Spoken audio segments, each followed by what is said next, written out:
Isang mapagpalang araw sa ating lahat. Tayo po'y muling magbabalik sa pag-aaral sa salita ng Panginoon.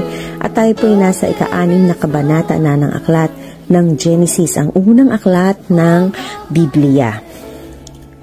Subalit bago po tayo magpatuloy, tayo po'y munang dumulog sa panalangin. Ama naming Diyos, sa makapangyarihan sa lahat, samahan niyo po kami sa pag-aaral ng iyong salita. Dalangin namin, Lord, na bigyan mo kami ng karunungan na nagmumula sa iyo sa tulong at gabay ng iyong banal na Espiritu. Pagwanagin mo nawang aming kaisipan at buksan ang aming mga puso upang higit naming makita ang lalim ng pag-ibig mo. Salamat, Lord. We give you glory, honor, in the name of Jesus we pray. Amen. Verse 1. Napakarami na ng mga tao sa daigdig ng panahong iyon. Nagkaroon sila ng mga anak na babae. Nang makita ng mga anak ng Diyos na ang mga babaeng anak ng tao ay magaganda, ang mga ito'y pumili sa kanila ng kanyang asawa. So, may dalawa po dito na ating mapagbibigyan ng pansin or bigyang pansin. Ano po? Yung anak ng tao at anak ng Diyos. Ano ba yung ibig sabihin nito, no? Maraming scholar ang nagsasabi or naniniwala na yung sons of God or anak ng Diyos ay tumutukoy daw po, no, sa line ni Seth. No? Sa line ni Seth. At ang mga daughters of men naman ay tumutukoy sa mga anak ni Cain. At ito ay nagkaasawa, at kumbaga nakapag-produce sila ng mga ungodly, no, na mga tao.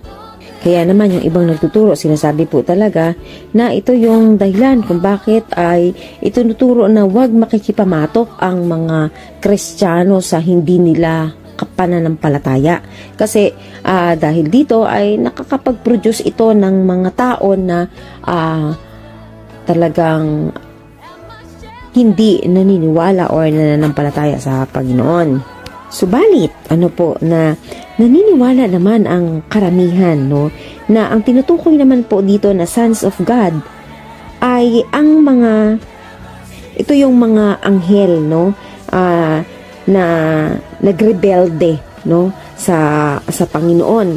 So, kumbaga, dahil sa kanilang pagrebelde, pinaalis sila ng Diyos sa langit, kaya napunta sila dito sa lupa at sila ay nakakita ng magagandang mga babae, no?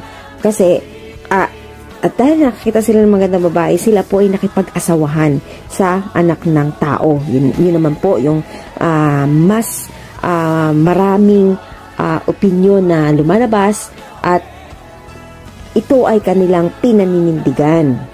So, sinasabi po na itong sons of God dito ay tumutukoy sa angelic creatures na mababasa natin, no, sa Job chapter 1 verse 6, sa Job chapter 2 verse 1, and Job 38 verse 7. So, pag tinignan po natin yung Job 1:6, sinasabi doon, now there was a day when the sons of God came to present themselves before the Lord, and Satan also came along with them. So, kumbaga parang dito pinapakita po ng Book of Job, no, na ang sons of God na sinasabi dito, ito yung mga angel na nagrebel sa Panginoon, no, at kaya sila ay pinaalis doon sa langit at nanirahan kasama ng mga tao. Iniwala po tayo na maaring ito nga po, ito yung mga angel, no, na mga rebellious angel na pinaalis ng Panginoon sa langit at dahil alam ni Satan na merong parating, no, na binhi, no, na kung saan ay tatapusin yung kanyang kasamaan, no. That's the prophecy, no, na sinabi ng Panginoon, no, kay Adan at kay Eva nung time na sila ay nagkasala, no, yung redemptive plan ng Diyos. So, naniniwala po tayo na isa ito sa ginagawa na paghadlang ni Satan para even yung womb ng babae ay mapulute niya, no? Masira niya, nang sa ganun ay hindi mangyari yung plano ng Diyos na iligtas ang sangkatauhan. So, talagang si Satan is talagang corrupt siya no? Corrupt siya, talagang lahat gagawin niya para hindi mangyari yung sinasabi ng Panginoon.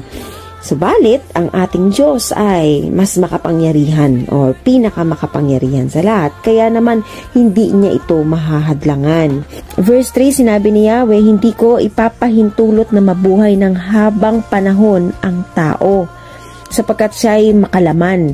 Hindi nalalampas sa 120 taon ang kanyang buhay sa daigdig. So, dahil po dito sa matinding kasalanan ng tao, pinaikli ng Diyos ang buhay nila. Ayan. Nang panahong iyon, may mga higante sa ibabaw ng lupa. Sila ang naging bunga ng pakikipagtalik ng mga anak ng Diyos sa mga anak ng tao. Ang mga higanting iyon ay tinanghal ng mga dakilang bayani at tanyag na tao noong unang panahon. Imagine niyo po, no? Sila yung bunga ng anak ng Diyos at anak ng tao, pero talagang itinatangi. So, kasi ang tao talaga ay nakatingin sila sa panlabas na anyo ng tao. Na kumbaga parang hindi sila, ay ito malaki to, ito malakas to. Siguro parang tinitingnan na kaagad nila na advantage yun, no? Ibang-iba doon sa pagtingin ng Panginoon. Kaya naman dito pa lang nakikita na natin kung paano talaga itinatangi, no? Or tinatanghal, no, ng mga tao itong mga higanting bunga ng pag-aasawahan ng anak ng Diyos at ng anak ng tao.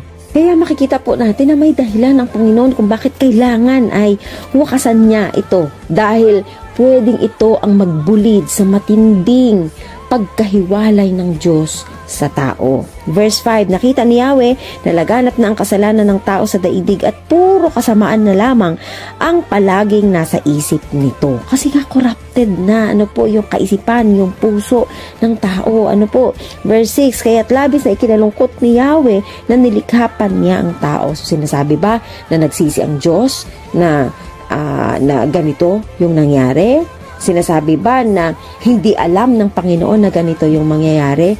No.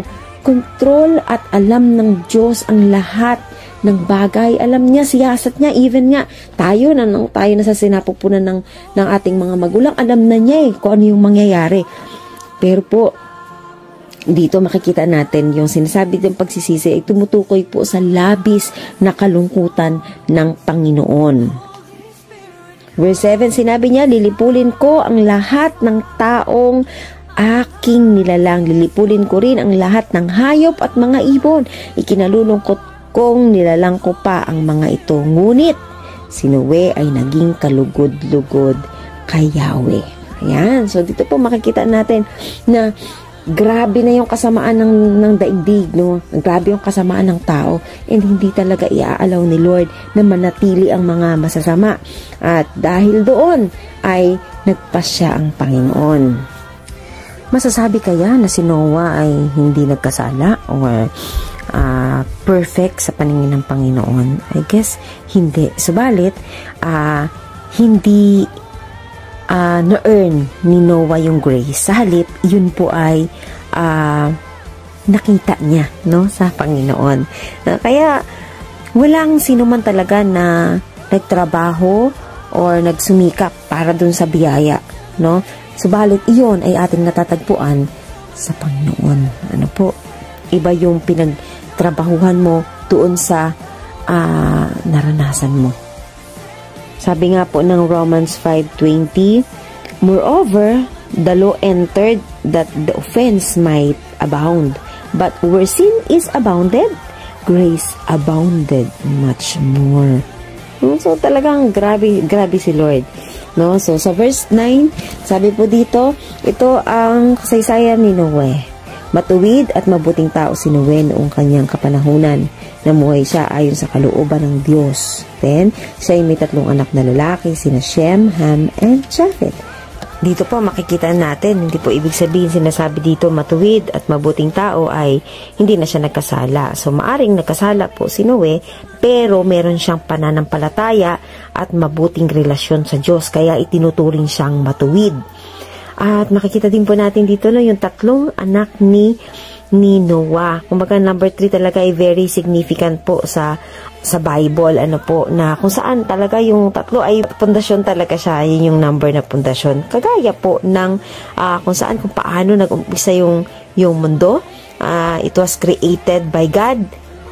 Kumbaga united, no po, yung may unitedness, yun yung Father, Son, and Holy Spirit. So dito makikita din natin even dito sa life ni Noe after the flood, na meron ditong tatlo, no, na naging foundation din. Yun yung mga anak ni Noah.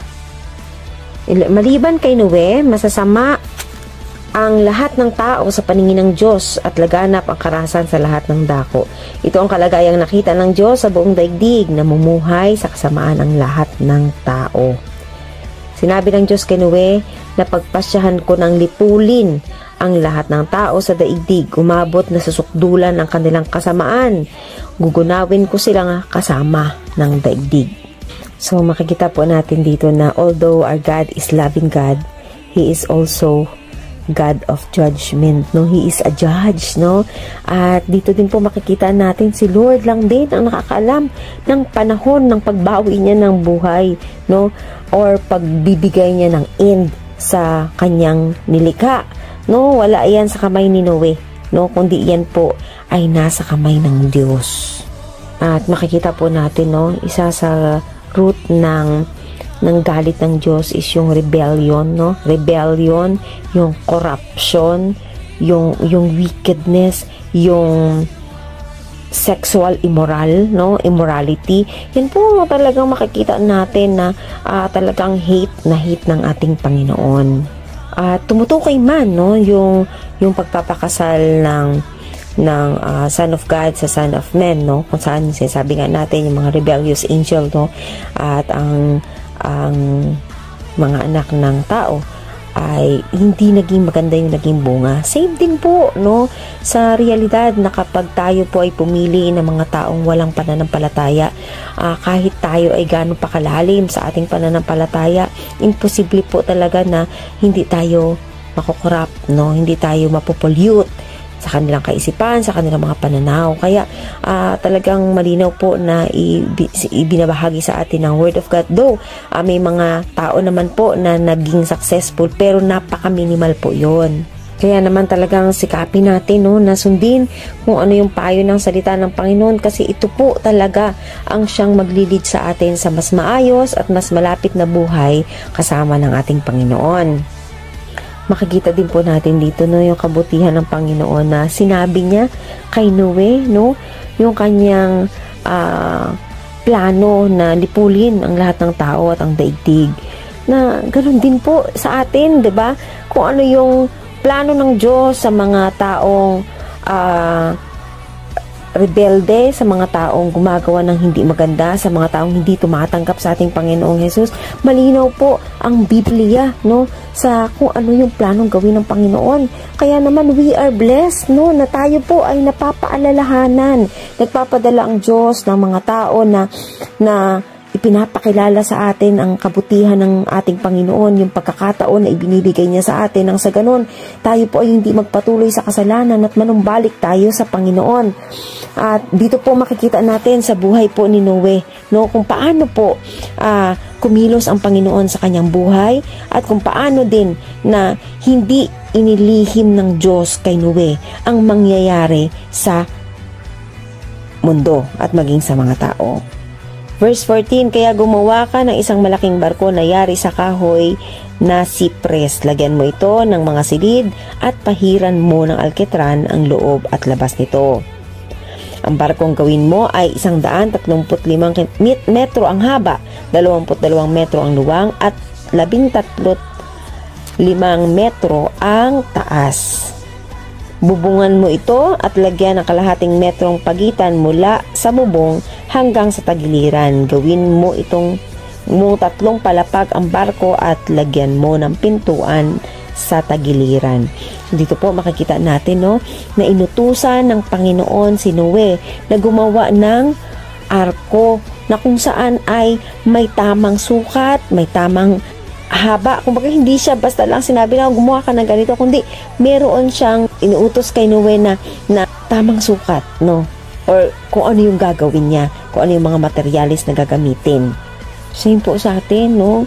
Pinapakita ng Panginoon paano tayo maniligtas, ano yung dapat nating tignan, unawain, ano po, para makamit natin yung kaligtasan. So, hindi tayo naglalakad sa dilim, hindi tayo nanghuhula, kundi merong ibinibigay ang Panginoong malinaw na impormasyon, ano po, nagabay para sa atin. At kapag ating pong binasihan, no, yung sukat at laki, luwang ng pinagagawa ng Panginoon ay hindi siya yung common ship size or ship shape, no, kundi ang sabi nga po ng description natin, shoebox shape, no, na kumaga parang marami siyang mailaman sa loob. At makikita po natin dito na daw sinabi ng Panginoon kay Noah na gugunabin niya yung mundo at ang maging mga masasamang tao, ano po, maaring hindi pa rin malinaw kay Noe yung talagang detalyeng mangyayari, ano po, kasi talagang hindi naman talaga natin kayang arukin yung kaisipan ng Panginoon.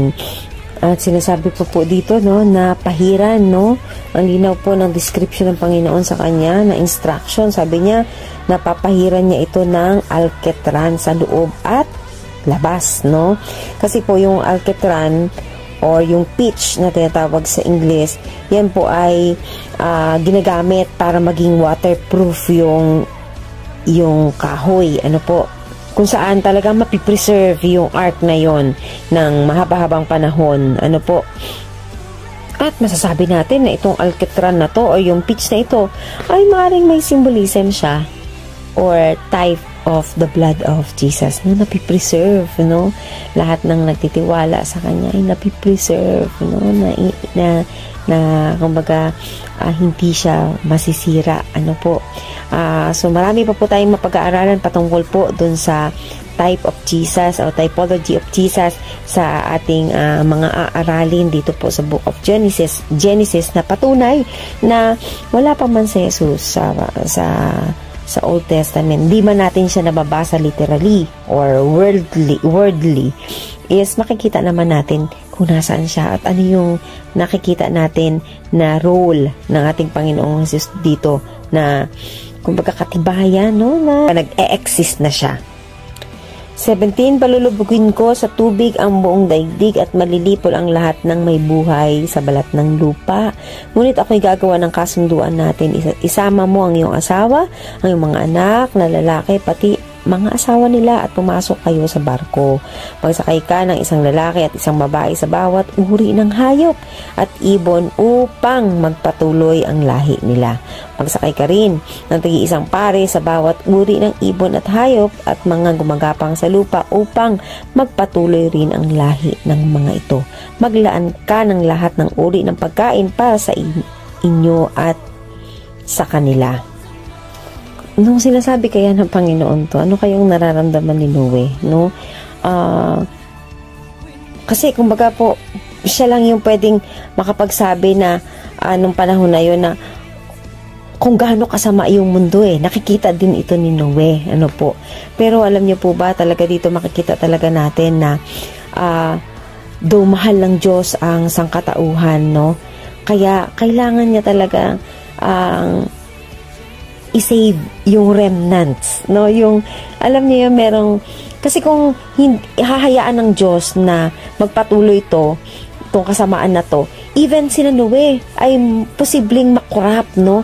Yung mga anak ni Noe at ang mga susunod na saling lahi ni Noe, napaka-posible po na makurap din sila ng kasamaang nangyayari sa kanilang kapaligiran. Kaya talagang makikita natin dito na si Lord ang gagawa ng kaparaanan para ma-preserve, no, itong pamilya ni Noe na tinignan niya as matuwid, no, si Noe as matuwid, as kalugod-lugod sa kanya. Kaya alam niyo, minsan tayong mga Kristiyano, tayong tinitingnan ng Panginoon na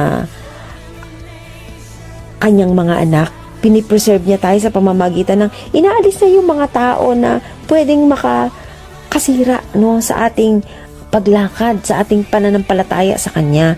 Kaya naman talagang magtitiwala talaga tayo sa Panginoon kung sino yung pinapadala niya at inaalis niya sa buhay natin, kasi may dahilan ang lahat ng bagay na ito. It's either to preserve us, no? Or to preserve them. No? Kaya kumbaga talagang kailangan sikapin natin, alam natin na yung ating lakbayin, yung ating lakad sa ating buhay Kristiyano ay talagang nakatuon sa Panginoon, connected sa Panginoon. At dito po makikita natin na walang ulan, walang senyales na uulan, pero makikita natin talaga dito na the way ng pakikipag-usap ng Panginoon kay Noe, I know, na-convince si Noe, naniniwala si Noe na totoo ang sinasabi ng Panginoon, walang pagdududa. Ano po?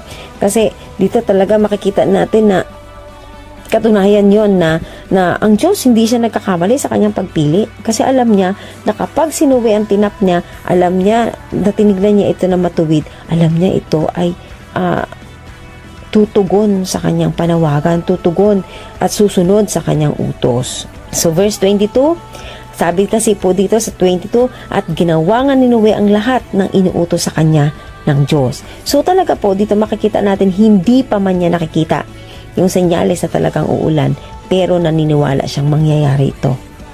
Tayo ba? Kapag sinabi ba ng ganito ng Panginoon sa atin sa pamamagitan ng kanyang salita, naniniwala ba tayo? Or nagdududa pa tayo? Kasi kung nagdududa po tayo, ibig sabihin, yung pananampalataya natin weak, or baka wala tayong pananampalataya.